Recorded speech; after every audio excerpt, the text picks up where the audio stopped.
A truly worthy leader attempts to bring together into a vast synthesis all of their knowledge, their politics, their economics, their psychology, science, philosophy, art, and literature to attempt to understand the place of the individual in society.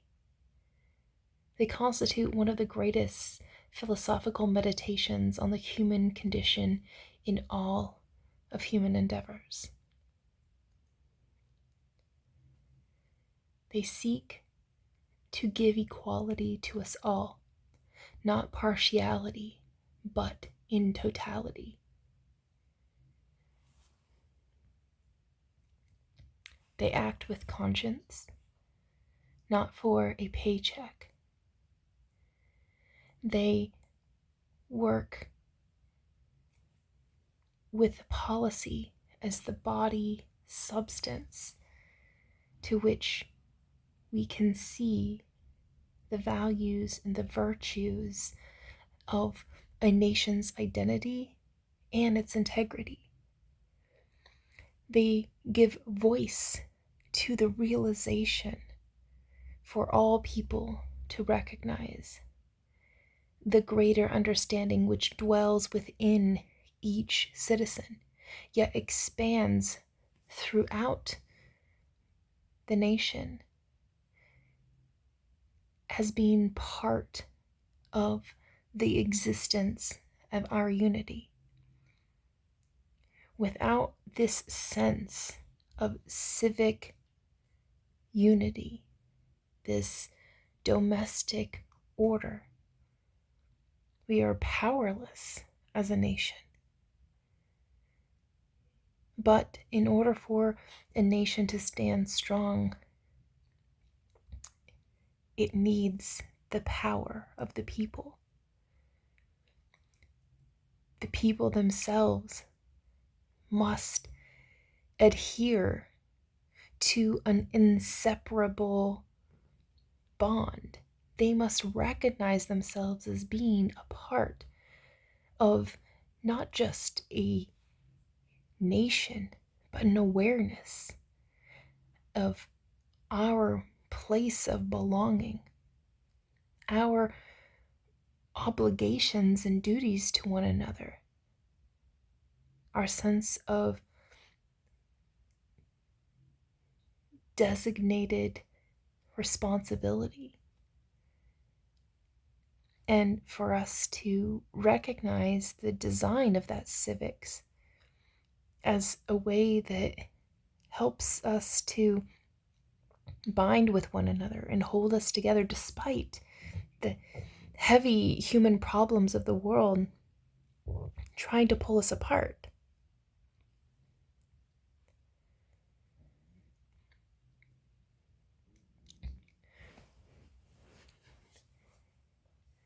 A true leader understands that the character of the citizen is one who is dedicated to the civic virtue of communing with one another in mutual interests, mutual securities, mutual benefits. And that we understand that we each have to stand guard over our nation. We have to develop out and maintain the equality of our social cohesion, our democratic justice, and our sense of native soil, our sense of belonging, which isn't based on where you're born, but it's based on where you belong. And it's key to probably one of the most fundamental insights about governance, is that until the socio-cultural, economic, political, and environmental regard in our thoughts, in the current of our character in society, in our cultural identity, until we can raise the vibration of that sense of coherence, and to do that amongst everyone within society, we will exist in a perpetual cycle of relationships that engage in these competitive interests. And then we find it difficult to foster within our relationships with others a development of a close relationship that's enriching, that makes up the existence of our domestic order.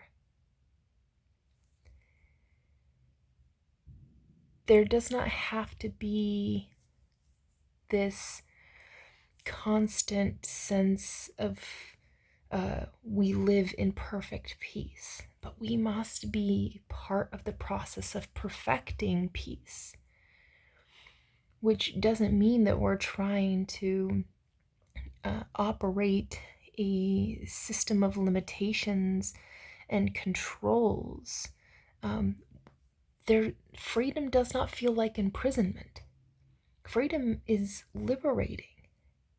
It's a sense of having the safe space to magnify your best version of your ideal personhood and to live that out fully and completely unabashedly, and to be at peace with other people's versions of their personhood, to not have a untimely disagreement because of mere misunderstandings of how can I exist as me in the world in my chosen personhood if you exist in the world under your terms of your chosen personhood. Because we can live in accordance with one another despite our differences, because our differences are what makes us the unique person we are. We're complementary, concomitant, consilient. We are a part of a elaborate mosaic. And so to have the safe space for everyone to be uniquely individuated on their own terms and conditions, and creating safe space for that, and to be in natural, peaceful accord with it, not conflicting with one another, but to find, some people we may not be able to be so close in proximity to because of our sense of taste and aversion, doesn't necessarily jive well with other people. And so you have to find that place of belonging. And to do that, you have to be true to who you are. And that needs to be unhindered by a sense of restraint imposed upon you by exterior controls that try to manage you into a certain definite framework that says you can be all you want to be as long as you allow us this capacity to hold over you a sense of undermining of your capacity to choose for yourself, that you need to be feared into or intimidated into conforming with something that may not be in your best interest. And so that is a negative ideology. That undermines our unity.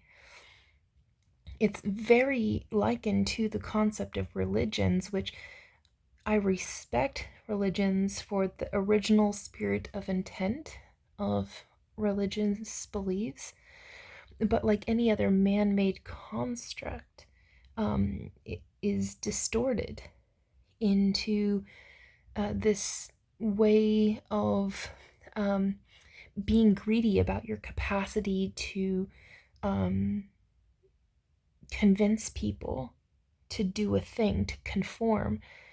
Um, and it becomes a perversion of it because it makes it that the only way to salvation is through the threat of damnation, which is not at all in terms of what's best for people, because what is true peace, what is true righteousness, is that it is an automatic, compulsory self-expression that comes from within yourself, that you enact and enable, not based off of the threat of harm or loss or some sort of ill will fate, but rather recognizing that it is in your best interest to be a righteous person, because when you are, you're in alignment and attunement with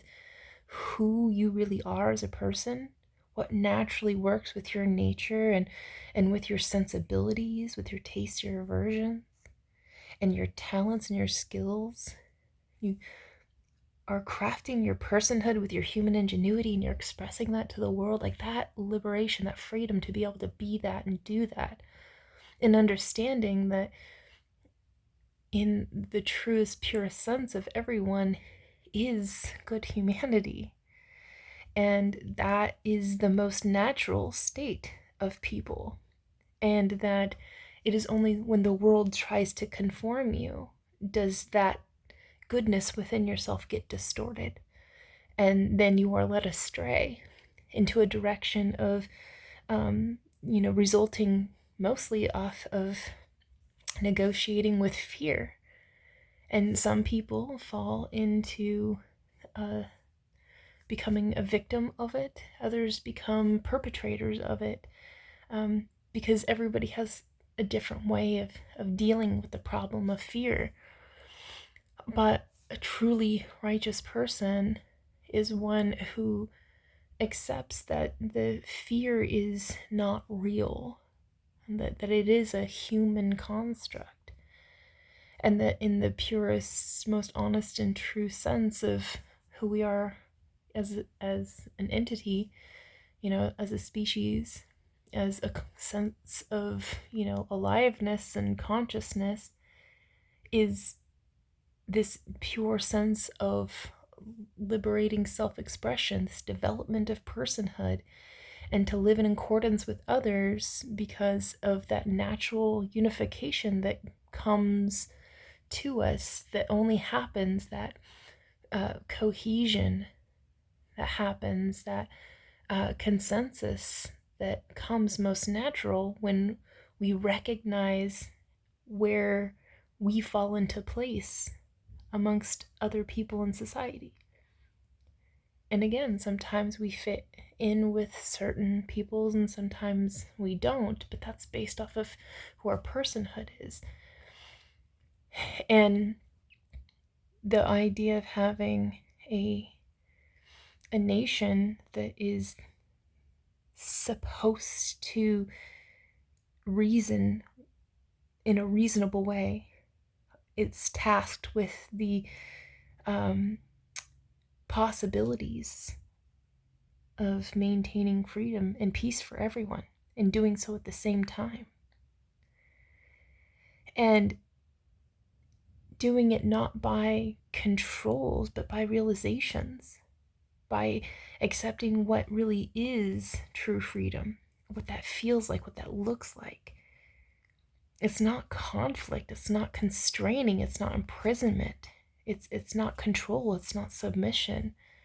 It is the ultimate sense of keeping ourselves together, believing that we are part of something greater than any one of us know, but together we understand what that is. And I myself am strong in my belief in the individual and their inheritance of independence. When you're born into this world, you are a unique and beautiful identity, a personification of the individual, the capacity to act, to have agency, to live within many number of conditions and states. And that when we are our best version, we are in striving to achieve our personhood that is most ideal for our sense of self and our belonging. And when we accept the responsibility of being citizens acting together, then we can achieve many great things, especially when we stand up to protect our freedoms, when we see them vanishing before us. We see them being taken away from us. When we activate ourselves as individuals and as a collective, and we stand our ground, we stand up against the wrong in the world of taking away our own sense of electing for ourselves, our own way of life. We secure that blessing of freedom and liberty to other people because we establish that safe space and we're constantly reconfirming it for one another. That's how culture works. The sociological paradigm that we live in, the ontology, the story of our lives, the way that we live, how we organize naturally or by constructs, these arrangements that we have, these encounters and these engagements and these events that we share in terms of coming together as people, where our individualities and our voices are united into a space of belonging, we have choice in that place, in that time when we find ourselves meeting face to face or some other, distant encounter. We choose for ourselves how to connect with one another. And among those things that we could choose to do is we could choose to separate ourselves by vast distances, because we see somehow when the scale of our being would be limited by being around other people who are in their own sense not able to fit in the world paradigm, the corner of the world paradigm that you exist in. And our sociological arrangement, we sense where we belong and where we don't belong, and we naturally fit in when we're being true to ourselves. But the trouble is, society has gotten way out of hand, and people have been led astray into thinking that there's something that they're not. They're trying to be, popular or influential or powerful or wealthy or alluring or famous. And those things are just superficial designations that are temporary. They're temporary states of being that people too often think it's the whole point of the exercise when it's not. And so when we come together under superficial terms and conditions, these fleeting emotions, sense of, attainment of these, superficial things, we end up feeling completely dissatisfied with the experiences that we have. And then we try to, see it as if there's anybody other than ourselves to blame for our dissatisfactions. And that we continuously strive to achieve and attain more of the superficialities because it's gives you a small sense of accomplishment. And the whole world tells you that when you accomplish these things, when you have this thing, it's going to make you feel amazing. And so you strive for it. But then when you get it, you still are not satisfied because it's superficial. And it's not of you, it's of the world. And in order to be happy, you need to be not of this world. You need to be a part of the world to which you belong. That sense of knowing where you are and when you are, this who you are. And so the purpose of our society, the reason why we organize ourselves into nations and we orient ourselves into civilization is because we're in the constant process of establishing this great unity, this sense of our kind where we belong, and to acknowledge other people and their personhood and give them safe space to be that and do that however it works for them, and to be kind and compassionate enough, which is sympathy plus the desire to act, to help them to be able to achieve what they need in order to be who they are, and to not stop them from doing that, and to not shame them or blame them or point out their faults or attack their weak points or expose their vulnerabilities and then incite other people to attack. Like, there's so much of that viciousness in society. It's a sense of that everybody's out for blood. It's a dog eat dog, mighty crush the weak, free for all hellscape. But it's not in the truest sense. When we are being true to who we are and we are following that sacred pattern of the universe to which we all belong, we understand this feeling inside of our sense of belonging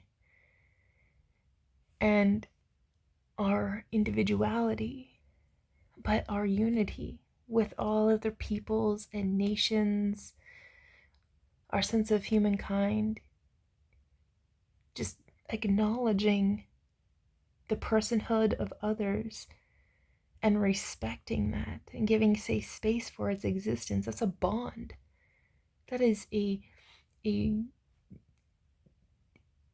cohesive bond.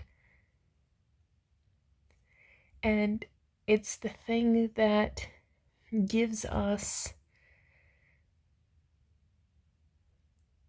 a term that I've read in one of my favorite books, an island of coherence in a world of dissonance and chaos and disorder. We need to have that. And in America, I believe that we have that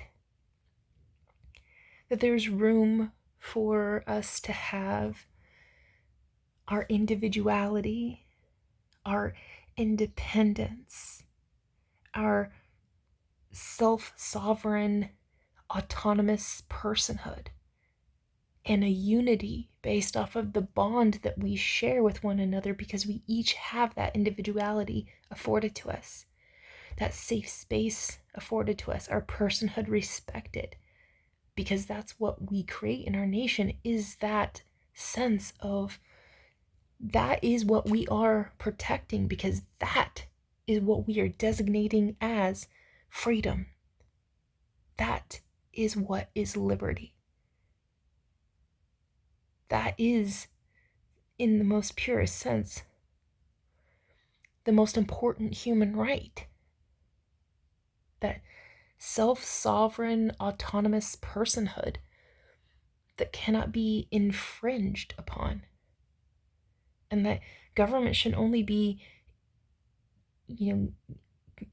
so established in society to be able to intervene on behalf of the individual when it's necessary in order to mediate the differences between perspectives, perceptions, and propositions in society amongst individuals, because we're like a puzzle, and if you try to fit a puzzle piece into the wrong spot, you're going to damage it and it's going to be harmed, and it's not going to be able to fit as much as you try to make it fit. It's not, but everybody has a place of belonging in this large mosaic. And so it's important that society creates that safe space for somebody to fit in, and for us to all just make a little room for one another to be able to evolve. We don't have to change ourselves in order for other people to be true to who they are. We just have to allow them to be themselves and to find their place of belonging where they fit in, and to not make anybody feel like that they don't belong. I think the sense is just like the concept of your vibe attracts your tribe. You know what feels right to you, especially when you're being true to yourself.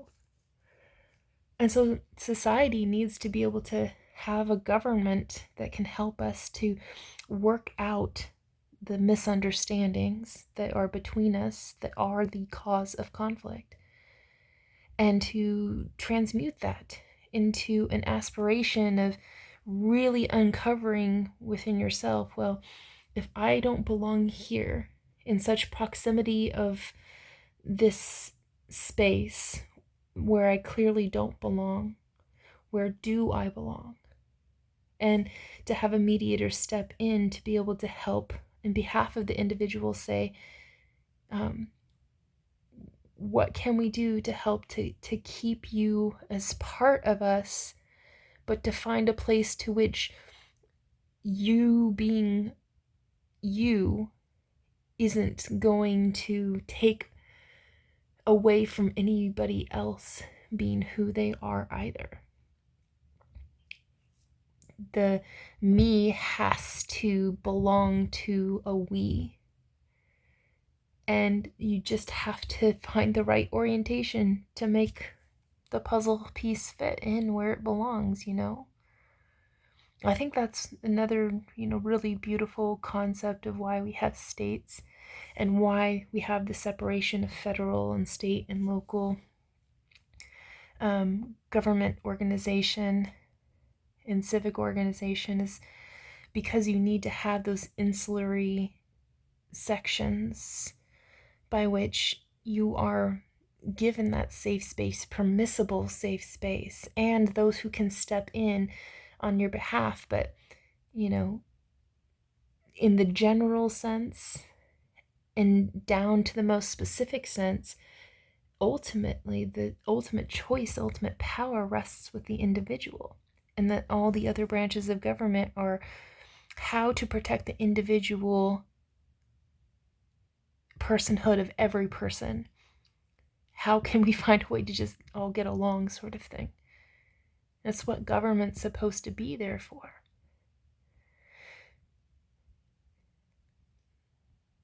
We have to, use government as a means to galvanize the energy of the people of the world into the organization that promotes the most critical aspect of a civilization, the capacity to exchange and broadly reflect on the interplays of our individualities. We need to have policies, so we establish borders and boundaries and barriers, not to achieve some sort of conformity or constraint, but rather to elevate the levels of performance of all people and to give us all aim and directive so we can collectively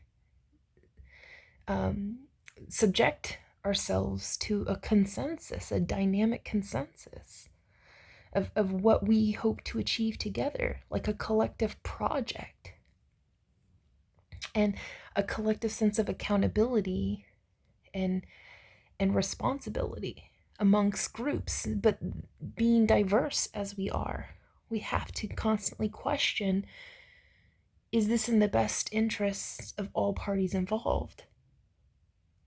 Will it respect the individual and help them to stay true to who they are? I think it, in the terms of government, has been missing the one thing that religion has done pretty good at, and that's the concept of love, because love creates a natural communion. It makes a communion with life. It's the thing that enables us. It's the thing that connects us and expands our sense of living. It gives us reason to concern ourselves with matters, to care, to take action. It makes us be in touch with the beauty of the world and to embrace moments of this special sense of the beloved parts of your life. And we have to be able to find a way for government to bring us together. It's the concept of whatever brings us together can never tear us apart. So we want our government to be able to do that. We want it to be able to help to establish our bonds of unity, characterize them by fidelity to our sense of being a part of it, knowing we are citizens of a nation.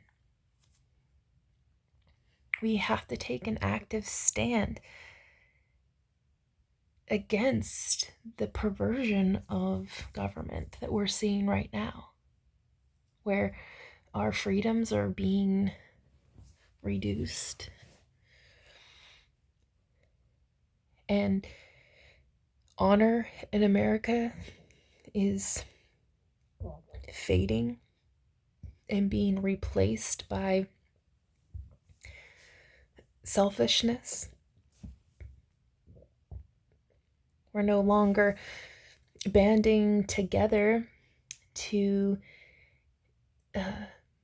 unite ourselves. We are seeing factioning and segregation of class, color, creed, nation of origin.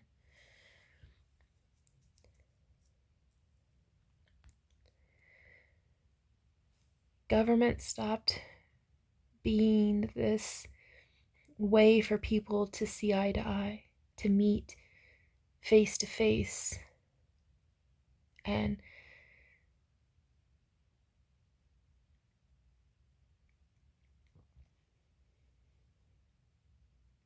we are being overtaken by this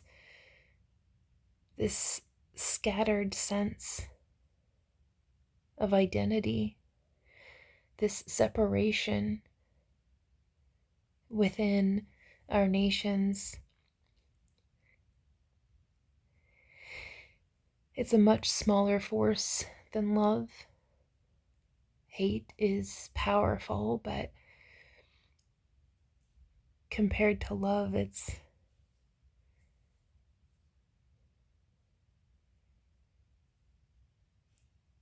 not potent at all. But that small force of hatred can destroy a person.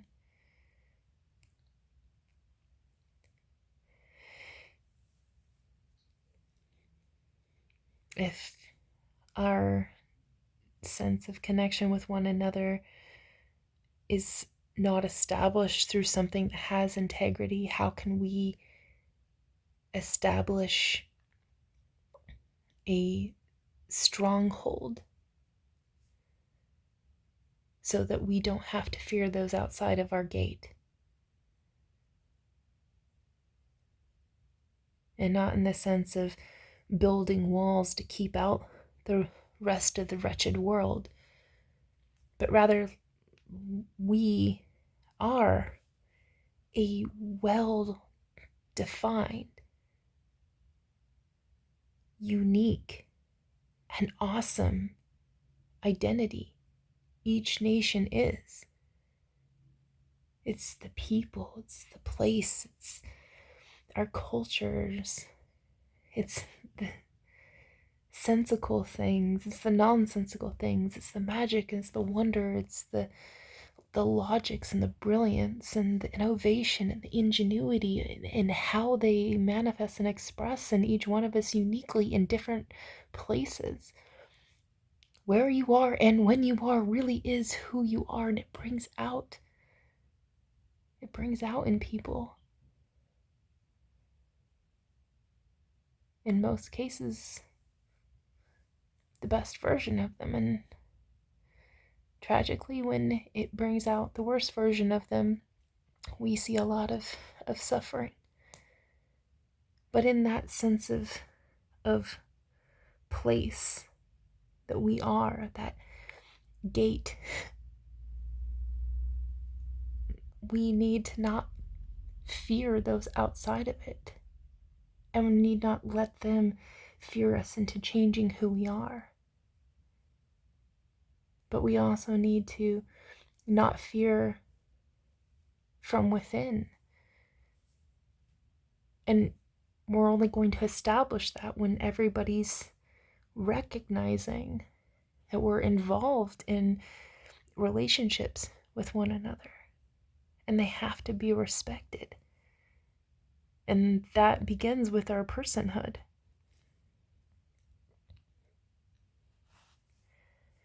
I think it's very ignorant of America to feel itself superior in terms of other versions of democracies. Because as I see it, America really isn't exceptional. Because we have a spirit that is fading. We no longer believe in what our founding fathers believed in. Their faith, their ideals used to lie in the hearts of Americans and those who aspired to be American.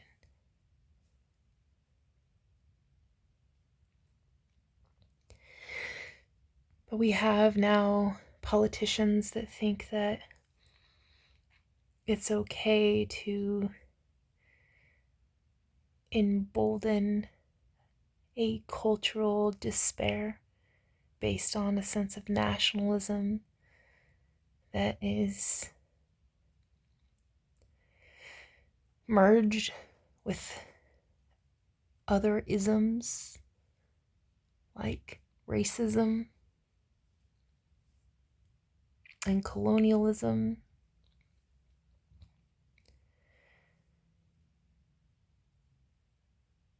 And America's never existed like this before. Politicians have begun to parade themselves around and signifying bad humanity, cruelty, trolling, threatening, attacking other people. They're sending up signs that those are the things that signify America's identity. And I've never identified America that way. Even in our darkest times and the things that we've done that I'm certainly not proud of our nation for doing, we at least held our heads up high with dignity to say that we had a moral legitimacy to us. Because even in the times when that morality was really questionable, there were justifications for it. I think in explaining that, I go back to Jefferson being a man who said, in his studies of politics, he believed that the authority of the president should be limited because of too awesome of a power in an individual's hands would surely go against the will of a nation of the people, because it would become a nation of a person. But when he was in office, he enacted policies that directly contradicted what he said a president shouldn't have power to do. And in writing the Declaration of Independence, all men are created equal, and that he argued that slavery should have been abolished, yet he himself retained slaves throughout his entire life. And so there were contradictions in his beliefs, hypocrisies by which he lived by. But that was also the times where America was in terms of its development, was in such a place that long-standing traditions had upheld the sense that it was okay to do those things. And it wasn't until enough people modeled that there was a better way, and enough people stood up to say, there's no way we're going to stand for that anymore, were we able to struggle for that sense of what was going to be our identity moving forward. But I always believed that we, lean towards righteousness, as Martin Luther King would say. But now we see ourselves in a decline again. And it's sad that the seductive lure of authoritarianism has sunk its teeth into America. It's grabbed a hold and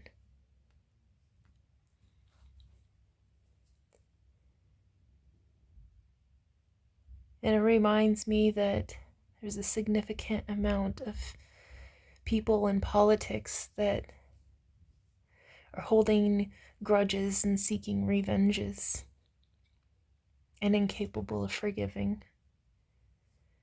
That the burden of their hate is something that they're trying to force upon everyone else to carry. That they are bitter and they're being petty.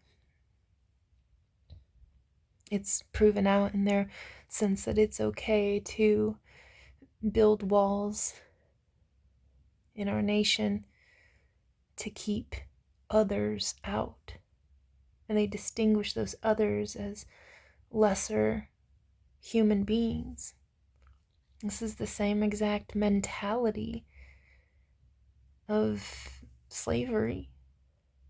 And had we not overcome that paradigm, didn't we enact constitutional amendments to say that's not what America stands for, that's not our identity?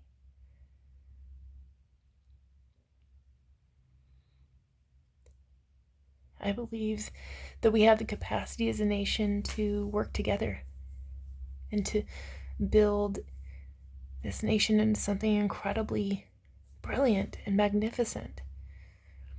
We can't do that if politicians can't even show love to their fellow human beings.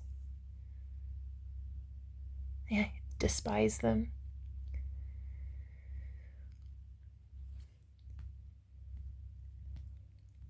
Belittle them, reduce them to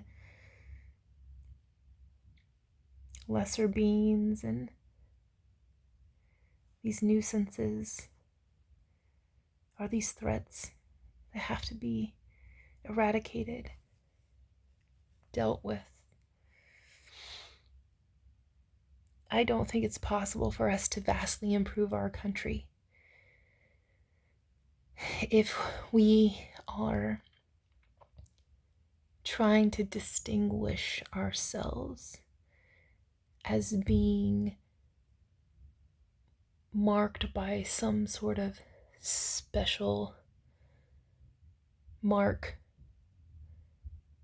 because we're Americans that stand by ideals that are dehumanizing. Like, that's not anything to be proud of. And pride in country should be about the sense of America, especially, as being a place worth defending.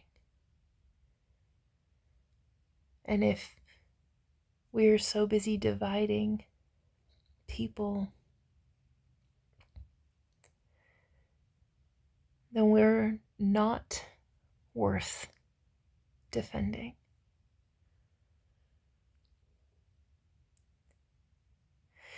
It reminds me of this really interesting thing that I read about the sense of America and where we are right now, and where leaders who are trying to distort the American identity and to conform it into the image of something that is unrecognizable from the original spirit of intent of our founding of our nation. What has kept us going all of this time is being undermined and overruled by something of less value. See, a nation's greatness does depend on its leaders, but to vastly improve our country and truly make it great again, we have to start by choosing better leaders. And I saw in this last election cycle the media and the establishments and podcasters making you pick from the people that they have chosen for you, instead of choosing those who are worthy. But then again, the election system in America has been so distorted that we are choosing it's always a race between lesser evils. We're picking between who the two main parties present to us, and a third party person doesn't really stand a chance, because how can you possibly help the people choose you instead of choosing from those who the establishment makes you pick from? How does an individual convince the world to pick them as a leader? Because they're heart driven, because they can identify with common humanity. They know what it's like on the streets, and they understand what the country needs at every level and every corner, every place, whether it's a city or it's a small town or it's an urban or rural. Our elections don't allow us to pick a leader because they understand and identify with common humanity, because they are themselves common. Because on every level, money has driven our elections.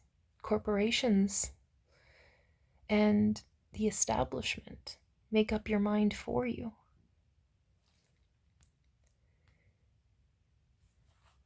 We're not able to pick a leader who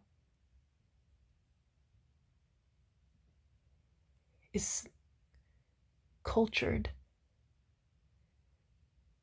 one who supports the arts and true freedom of expression and freedom of speech, not censorship of those who speak truth to power.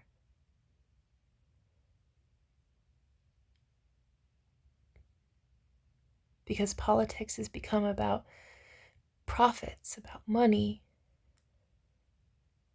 We can't pick a peacemaker. We can't pick someone who unites us rather than divides us.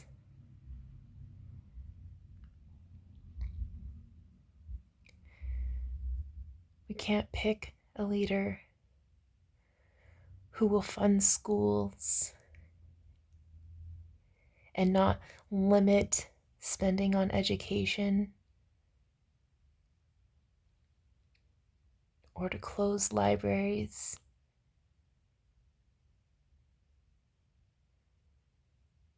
One who sees an opportunity to make education a true equalizer, not just by what we teach, but how we teach, and how we empower lifelong learners. Why is it that in America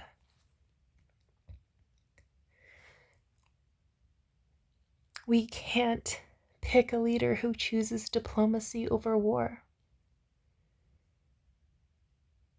An honest broker in foreign relations? Why can't we pick a leader that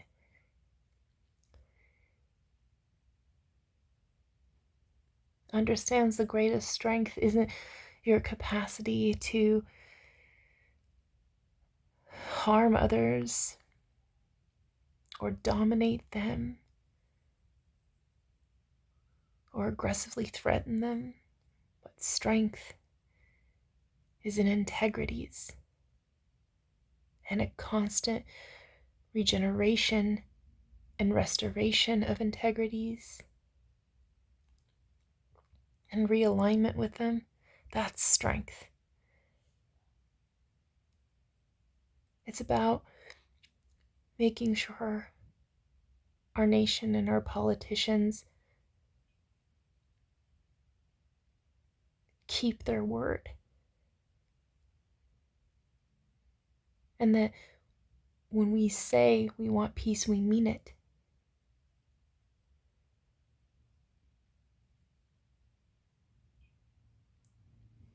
That peace through strength is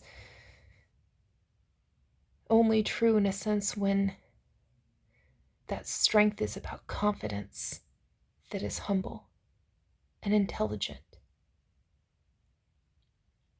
but not shy.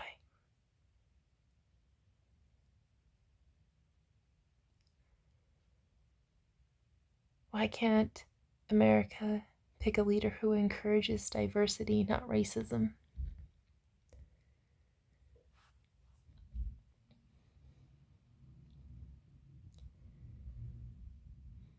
who respects that the offerings of our economy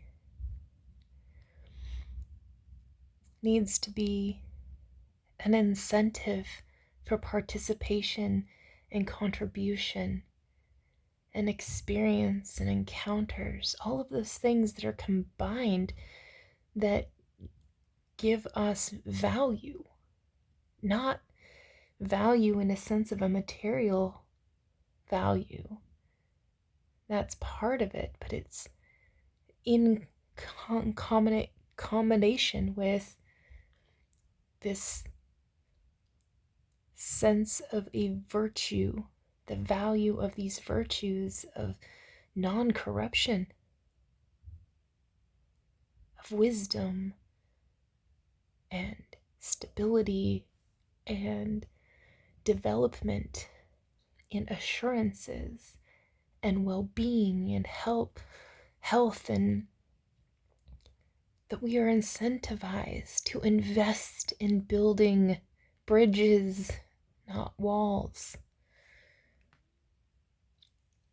to build the bonds and the ties of love and peace, and to not create safe space justifications or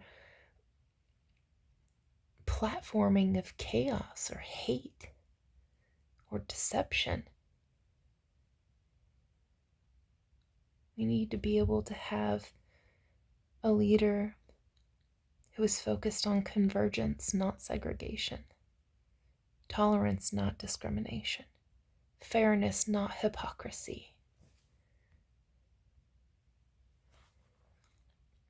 America deserves justice, not lawlessness, transparency, not secrecy, substance, not superficiality, truth, not lies. Most importantly, the sense of a great leader, the kind that America truly deserves, must serve the best interest of all people by putting the people first, not multinational corporations or the rich, wealthy, and elite of society. That leader should be putting human life as the most important metric by which we determine whether our endeavors are worthy, whether they're successful, whether they are useless and antiquated, whether or not they're actually working. We have to make sure that human life and the sanctity of that life and the well-being of the people is the true measure of merit, and to not have any exceptions. Of course, you have to think that a leader's greatness is someone that you would want your child to strive to emulate, and that they would be considered virtuous. You would see them as good. You would trust their hand if they reached out. You would trust them to lift you up, not pull you down. A true leader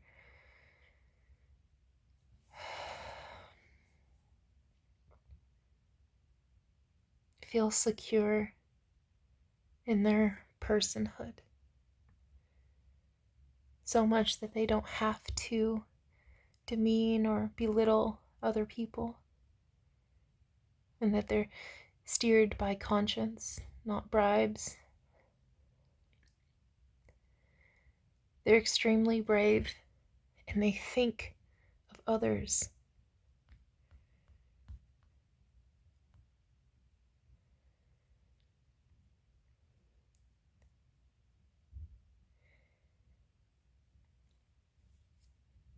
They're compassionate, and they care about equality.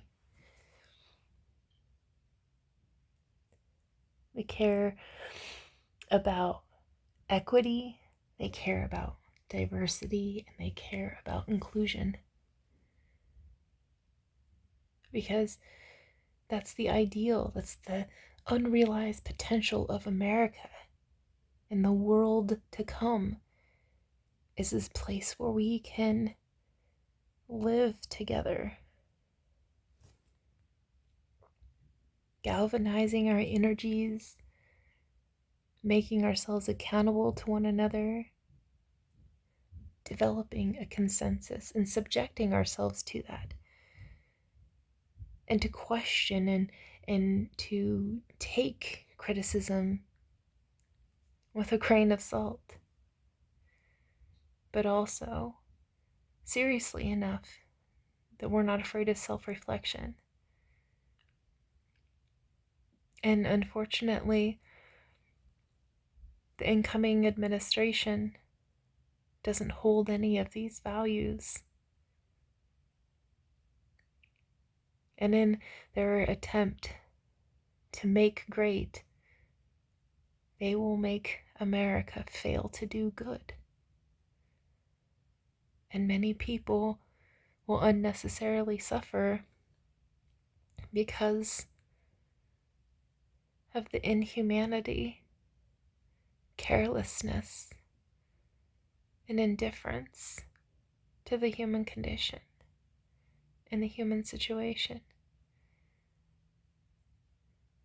Because the incoming administration has made it very clear that there's only a certain subset of the population that they care to listen to, that they care to make plans for, to serve, to benefit, to work with, to listen to.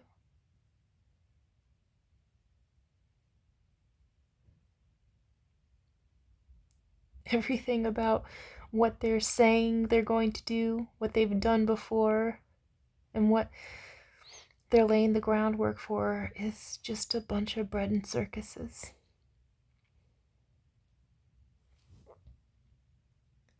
And America deserves better.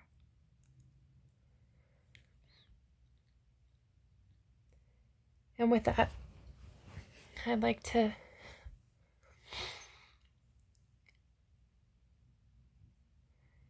just read a couple of things that resonate with my sense of what is right and what a truly worthy leader should embody.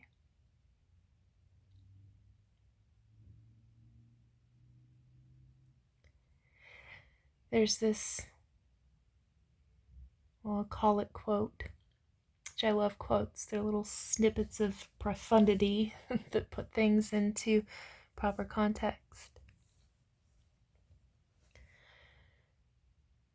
It goes, and then all that has divided us will merge, and then compassion will be wedded to power, and then softness will come to a world that is harsh and unkind, and then both men and women will be gentle, and then both women and men will be strong, and then no person will be subject to another's will, and then all will be rich and free and varied, and then the greed of some will give way to the needs of many, and then all will share equally in the earth's abundance, and then all will care for the sick and the weak and the old, and then all will nourish the young, and then all will cherish life's creatures, and then all will live in harmony with each other and the earth. And then everywhere will be called Eden once again. By Judy Chicago.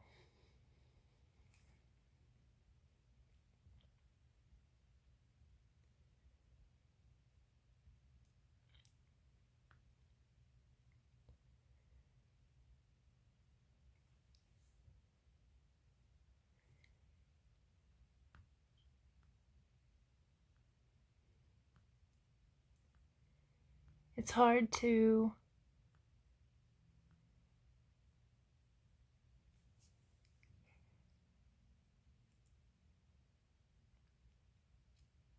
it's hard to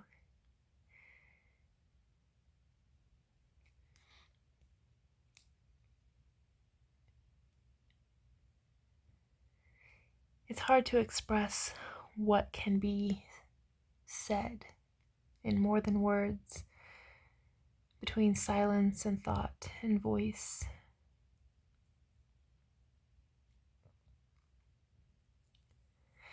But oftentimes I like to find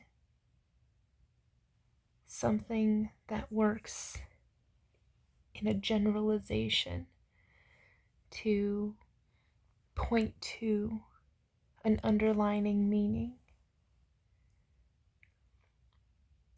And I think that's part of the reason why I like poems and quotes and song lyrics,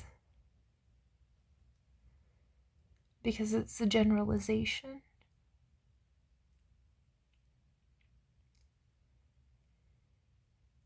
And I think that it makes it easier for people to relate with something when it's generalized. It's better for people to understand it because they come at it on their own terms and conditions.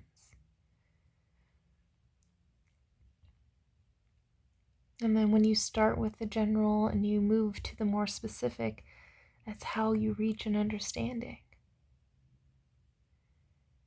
And that only comes with time that's invested in paying, your valuable time and attention to get to the point where the general becomes the specific, and where you can reach that point of contention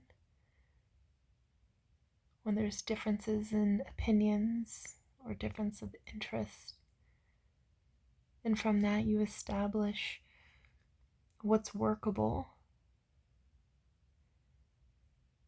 in terms of not compromise in a sense of compromising values or principles, but compromise in a sense of compromising on some of our wants or our needs in order to take risks for higher things. To see that a little bit of sacrifice can have a profound compensation.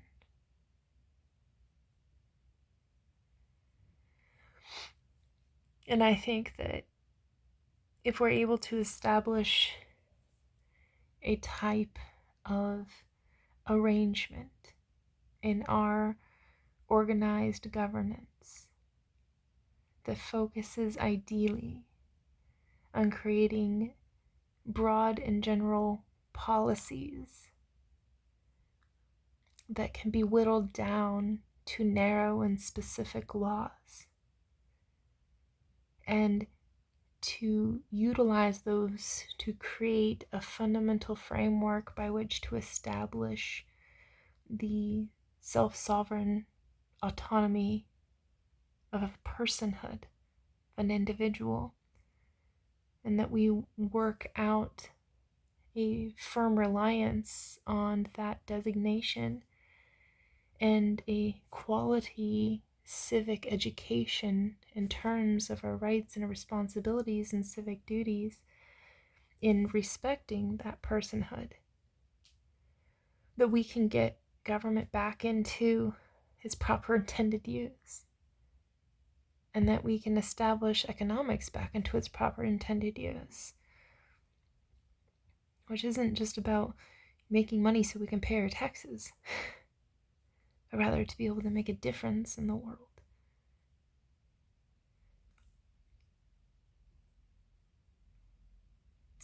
Ultimately, the best politicians are philosophers.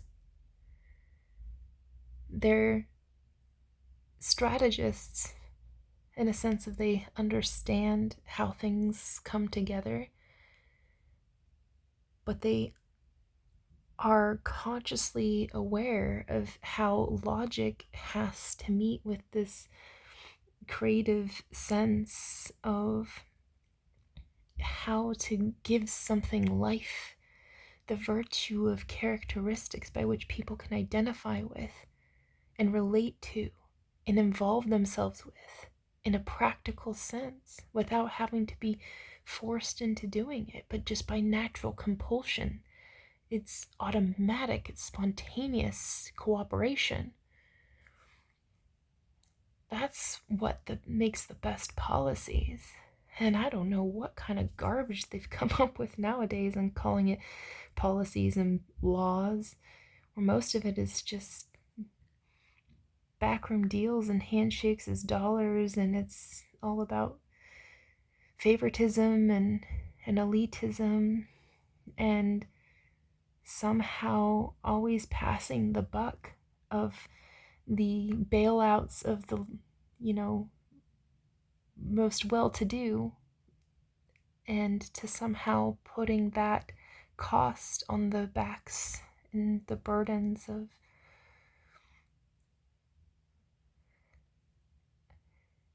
a labor force that has been basically brought into a servitude.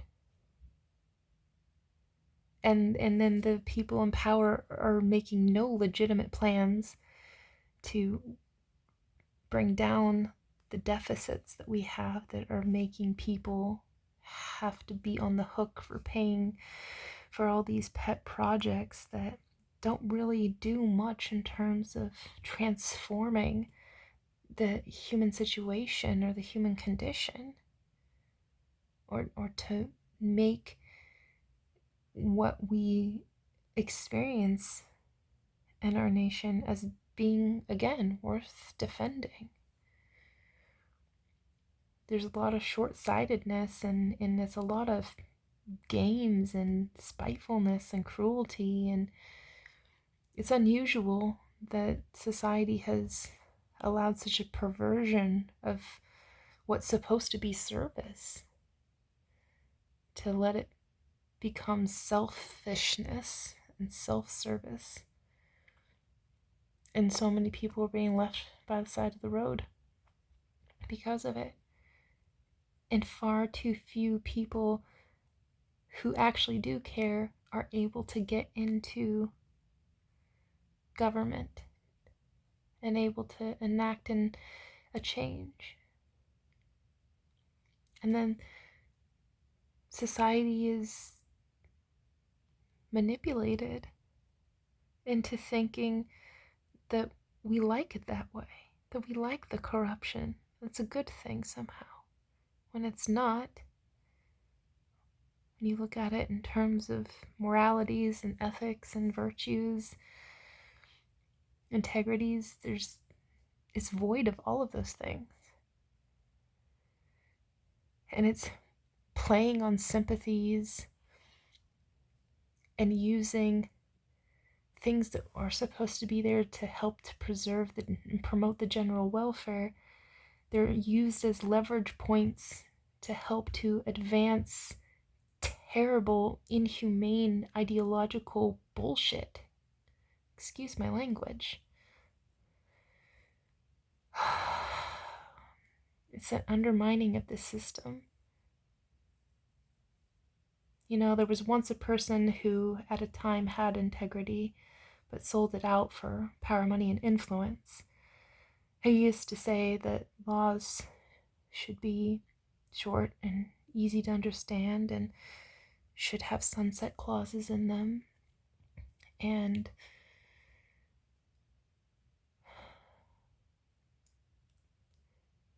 I think that that's a common trend in people who seek power, at least in a selfish way, is they try to find a way to turn it into what they need it to be in order to advance their own personal ambitions. And that if they could just get a hold of the reins of the chains that are connected, the collars that have been forced upon the necks of the masses. They will be able to pull those and be able to pull them back and direct them in a direction that they need them to go in order to advance their grand ambitions of, some seemingly, supposedly fantastic future. But in reality, when you think about it, it's like, I have a saying, it goes, things that are moralist and merciless, manipulative, mean, or even monetary are not meritorious. And so why do we do things if any of those things are a part of it? If that's evident in anything that's happening, then why have people been so blinded to think that those things are meritorious? Because they're not. And I'm not sitting here on some sort of moral superiority high horse. I'm an imperfect person too. I struggle with this philosophy all of the time as an individual. In my daily life, I am constantly, like a bird in flight, aligning myself and attuning myself to my soul print values. And sometimes I step out of that, and then because I'm a good person and I care about my self development, I align myself back into that. I intentionally self correct. I self discipline so that I'm back into accordance as soon as possible. And when I fall out of alignment of that, I find the hardest time to recover is when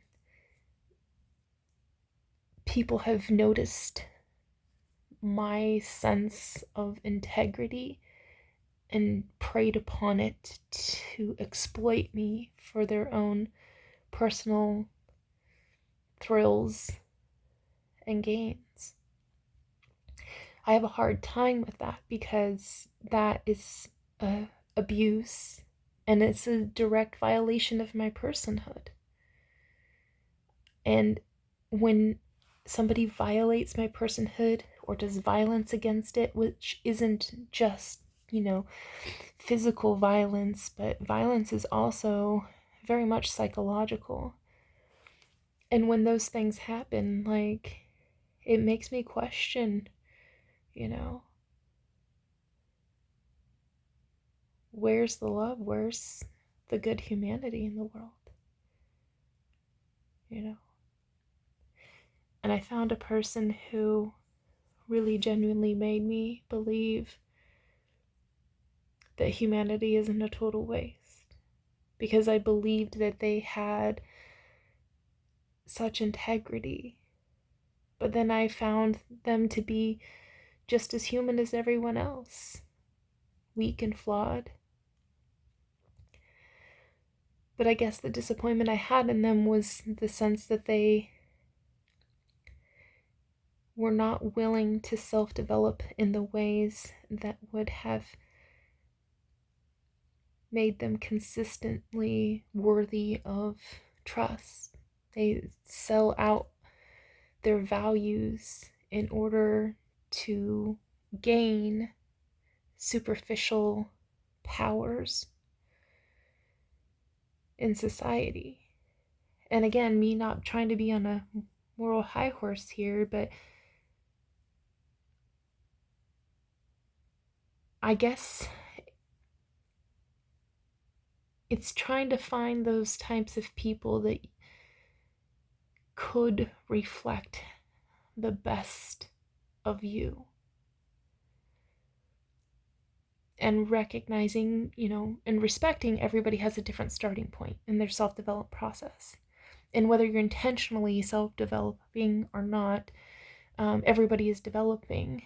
And it's just the unconscious people fail to recognize the simple universal laws and applying them with reason to their way of being.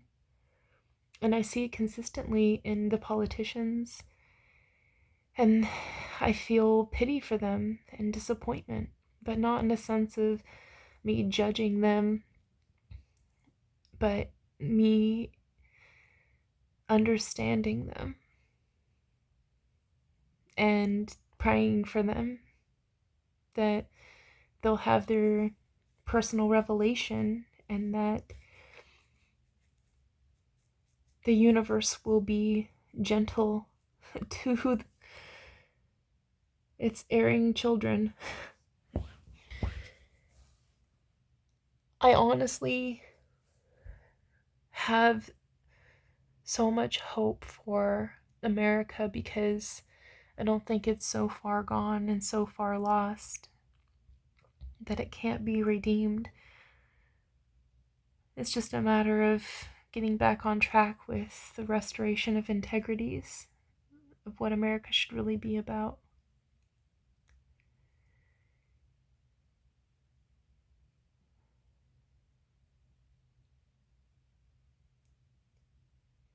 And I hope that in the years to come that we will see a shift and an intervening force for good, an unstoppable force of truth and of beauty and a sense of well-being for all people and well-faring for all people. That's why it's extremely important to me to help establish a means for stewardship in society, because I really do believe it's a unifying factor. Once people understand what it's about and what it can do for themselves and for others, and once they start being a part of it and gaining the benefits from it that are based off of mutualities, not self-centeredness, that it will be a great liberator for so many people, and people will spontaneously join in cooperation and do so in a loving, respectful way. And they will cease to be so conflicting with others and be more accepting. I think the concept of personhood will deeply resonate with them, and they'll be able to learn how to develop their personhood on their own terms and conditions, but in such a way that respects everyone else's personhood. And when we begin to do this, the negative polarity will shift, and we will see a profound transformation in society. And I know this might sound naive.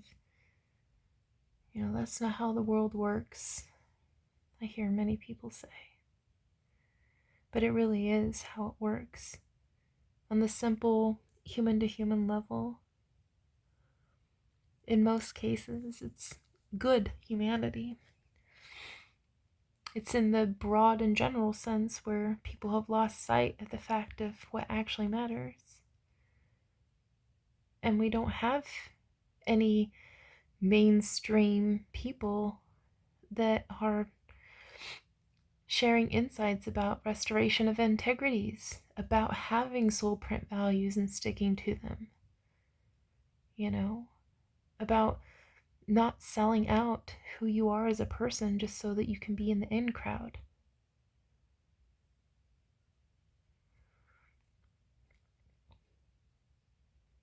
And to always find a way to forgive people and seek redemption. That's one of the most important soul print values that I have. It's one of the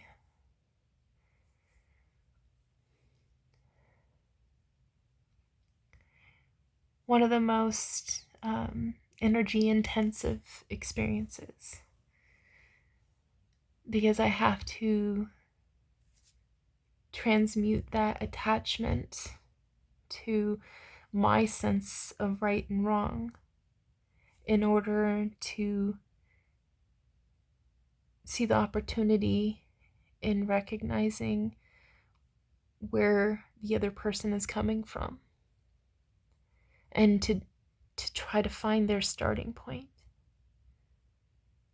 and work my way back from where they are, back to that starting point, and to be able to understand that pattern, that rhythm of their life, that trajectory that they're on, and to be able to seek a way to establish a welcoming intervention by which they can be invited into a new experience that would make them cease to be a version of themselves that lacks good humanity or integrity, and inviting them, constantly re-inviting them into that experience, but knowing that they have to, by their own will, spontaneously choose. And I guess offering that opportunity for, redemption, salvation, if that's what you want to call it, to people in a real world sense is so much more powerful than what religion offers, because far too many people, just parrot back the phrases they read in the Bible or the Quran or, the Torah or whatever, and they don't necessarily live those principles because they don't understand them, because they're not exercised in their daily life. The whole point of the parables and proverbs and these sorts of things is because it's analogies or generalizations to help you wrap your head around it, and then for you to bring it down and put it into size, that one thing in your daily life that is the impression of that thing that you're struggling with, that you need to change, and be consciously aware of it when it shows itself and reveals itself to you. It's like, this is your moment of redemption. Work on this, figure it out, do the right thing. And doing it because you actually care about the salvation of others. But then also recognizing, that some people don't care. They like to be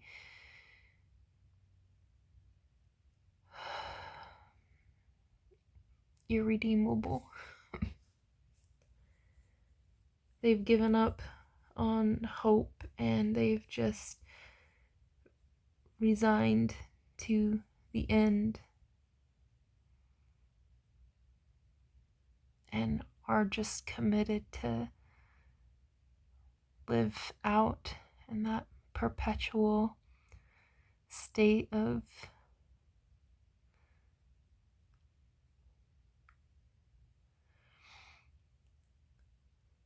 disorder. I guess it revs me up, my righteous anger, when I see politicians being people who are intentionally choosing for themselves to be irredeemable. I know ultimately redemption is possible in everybody, but they choose to ignore it, that potential for it, or the demands for it, or the universe's karmatic retribution of time trying to recounter them back into it. Like, they fight it, and then their fighting it creates consequences that other people have to live in. And then it conforms us all to these negative outcome consequences, and bad things happen to good people because people choose to be shitty. And then when they're in a position of power and they do that, it has negative repercussions across the board and in so many ways, and then it entrenches it into our customs and our policies, our laws, our rules, our culture identity. And then we're all seeping in its atmosphere And it's this toxicity that just is so polluting to the mind and the heart, and it causes good people to go bad. You know, Jimmy Carter passed away recently. He was a really good man. He wasn't perfect, nobody is, but man, he was devout in his commitment to do all he could, how he could, in all the ways he could, whenever he could, however he could, to just do what's right. He was a man who understood service and the point of that exercise. And I think that the reason why he succeeded at being an extraordinary leader, even when he left the presidency, was because everything that he did was about making sure that he lived up to the standards that he set for himself. Recognizing that wasn't always going to be good enough for some people, but it was always going to be enough for him. And that he devoted himself to do good things. He touched the lives of so many people, inspired so many people. And him and Rosalind, his wife, their marriage and their love for each other was just so genuine and authentic and beautiful.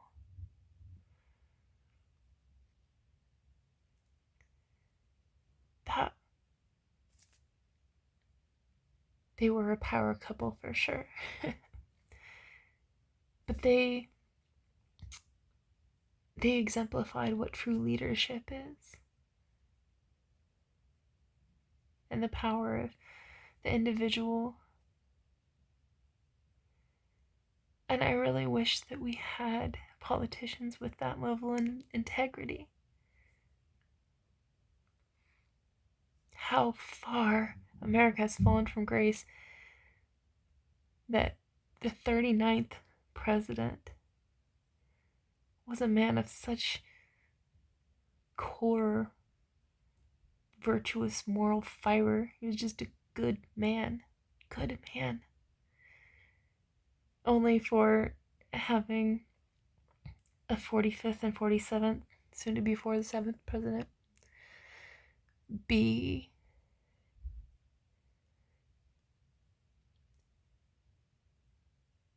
such a terrible, terrible role model. He role models bad humanity. And what few redeeming qualities that he does have, it is completely overshadowed by his bad humanity and his intentions.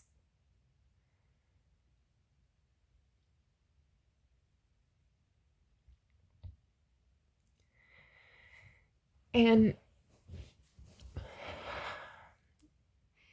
I'm not looking forward to where America is headed in the trajectory that he set for us. I don't think that he has what it takes to be a leader. I think he thinks the presidency is about bossing people around and getting them to fall in line, to make everything about himself and his greatness, and that somehow that in by extension of him being president makes America great. And it doesn't. Again, things that are moralists and merciless, manipulative, mean, monetary, these things are not meritorious.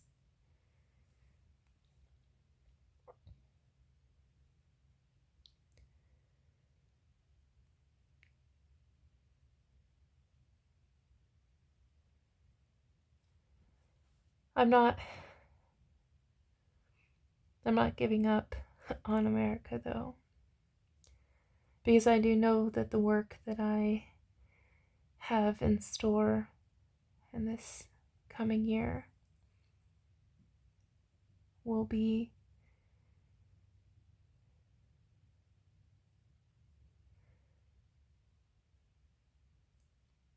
something that is actually worthy.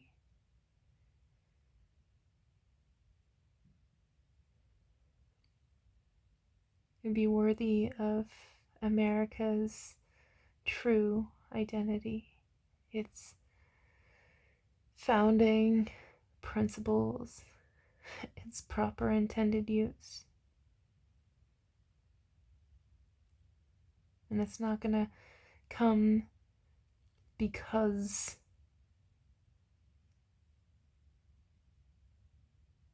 politicians are going to be making America great.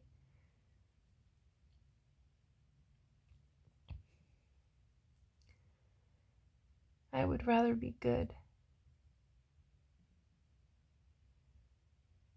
Because there's nothing great about cruelty.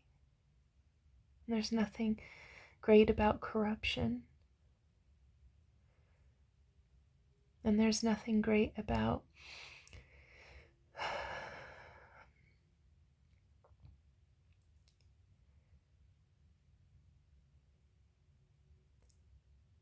elitism. And there's nothing great about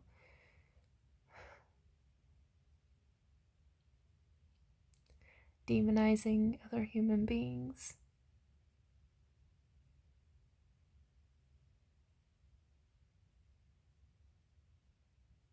I'd like very much to become President of the United States, to be able to show the MAGA cohort what is the true value of immigration, the true value of body autonomy, self-sovereign personhood.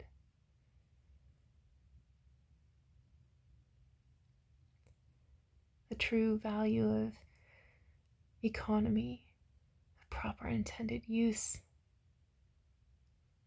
of economy, proper capitalism.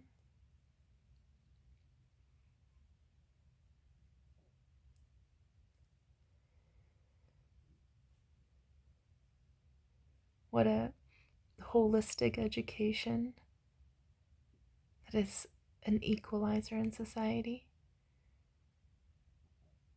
How to empower everyone who's educated in America to not just know things, but to be able to wed knowledge with understanding so that we can reap wisdom that makes a difference in a way that actually matters.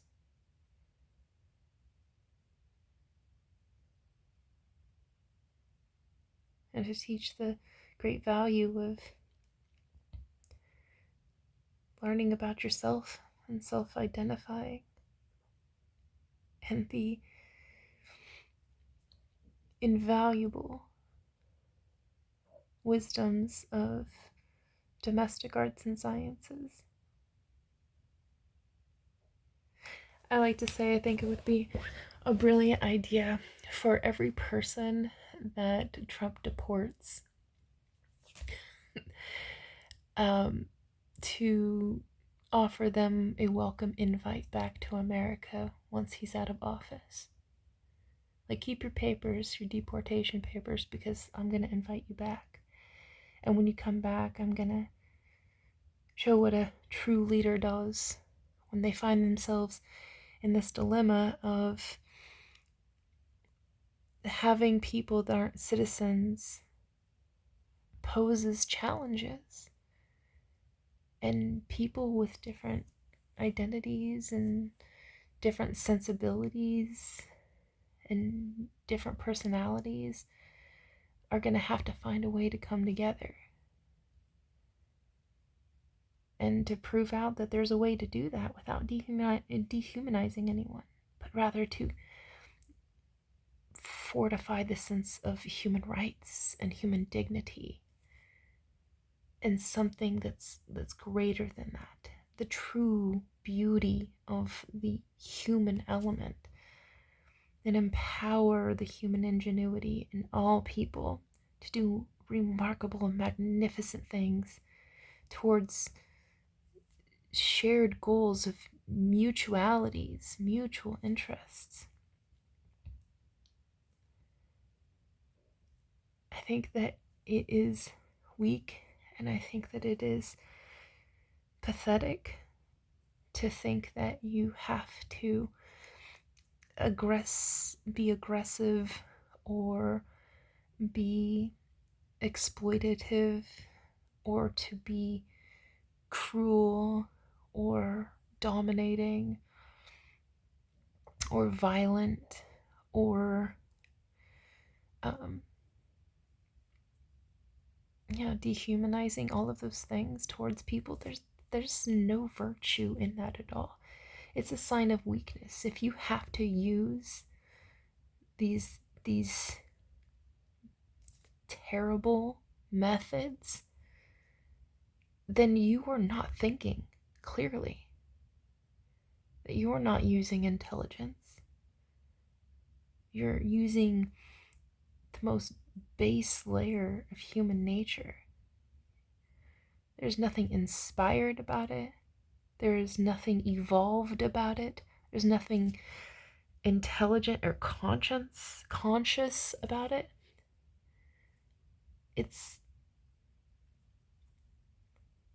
To put it in a simple word, it is stupid and unnecessary. But what makes it even worse is when you do things like that and then you laugh about it. You take joy or pride in the suffering of others. There is no integrity in that at all.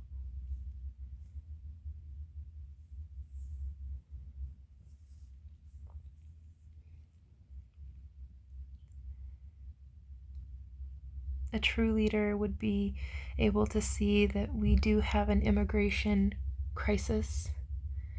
And the problem is that we have too many people that are not empowered to integrate into society so they can be active participants and contributors, and obliged to self-conform to our civic mutualities of mutual interests, mutual benefits, mutual securities,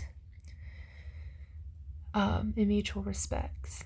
And unless you give a welcoming invite for that, you're gonna have problems, because people are gonna come in and try to make their way in a world that tells them they don't belong or doesn't create space for them to belong, and then prevents them from getting along with life and leaves them in this terrible limbo of desperation. And then when you put somebody in the corner of desperation, they will reduce to, their most basic instincts of acting out